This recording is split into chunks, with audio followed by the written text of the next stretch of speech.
হরে কৃষ্ণ বন্ধুরা, জন্মাষ্টমীর শুভেচ্ছা জানিয়ে আজকের ব্লগটা শুরু করছি। এখন বাজে রাত্রি 12টা। শ্যামের অভিষেক শুরু হয়েছে।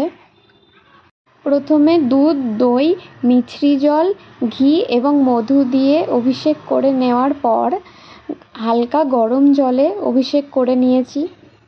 তারপর 3 রকম ফলের জুস দিয়ে অভিষেক করছি, বেদানা, মৌসুমি এবং আপেলের জুস দিয়ে। এরপর ডাবের জল, পঞ্চফল দ্বারা সহস্রধারা এবং হলুদ জল ও পুষ্পবৃষ্টি করিয়ে অভিষেক সম্পূর্ণ করলাম। এরপর শ্যামসুন্দরের শৃঙ্গার করে নিলাম। ড্রেসটা আমার নিজের হাতের তৈরি। আর এই যে দেখো, শ্যাম তোড়া নিয়েছে জন্মাষ্টমীতে।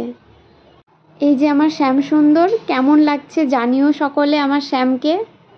ভিডিওটি ভালো লাগলে লাইক, শেয়ার, সাবস্ক্রাইব করবেন। রাধে রাধে।